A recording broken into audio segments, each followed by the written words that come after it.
ፈጣሪ ኃጢአታችንን ግንባራችን ላይ አድርጎ ውጡ እስኪ ወደ ውጪ ቢለን አንድ ሰው የሚወጣ ይኖራል ከቤት? ግደሉኝ አትሉ? እውነት ለመናገር በጣም እንሸማቀቃለን፣ ሰው ስለሚያቀብል ማለት ነው ያንን ኃጢአት። በተለይ ደግሞ የትዳር አጋራችን የሰራነውን ኃጢአት የሰራነውን በደል ቢያቅ አብሮን የሚኖር ይመስላችኋል? እንደኔ አይመስለኝም፣ በፍጹም ሊሆን አይችልም። እና ምን ነው የትዳር አጋራችን ሲያጠፋ ኦር የሆነ ክፍተት ስናይ ሮጠን ለመኮንን የምንሮጠው? እንዲህ አላረክም ትዳር ላይ ይሄ ጉለት አለ፣ ይሄ ችግር አለ፣ ይሄ ችግር አለ መኮንን ብቻ።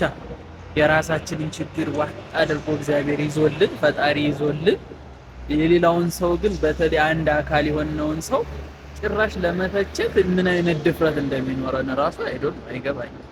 ማለት ከሰው ስተት ግድ እኮ ነው፣ እኛም እንሳሳታለን። ተሸፍኖልን ተደብቆልን እንጂ ቢጋለጥ እኮ አልኳችሁ የትዳር አጋራችን አይደለም ማንም ሰው ዞር ብሎ ያየው።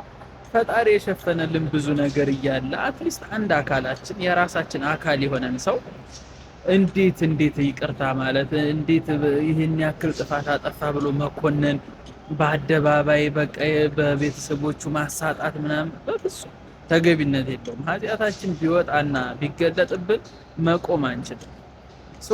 በቃ እየያዝነው እየቻልነው ብዙ ነገሮችን እያለፍን ብንሄድ ለትዳር ቁልፍ መንገድ ነው ብዬ አስባለሁ። ቴንኪው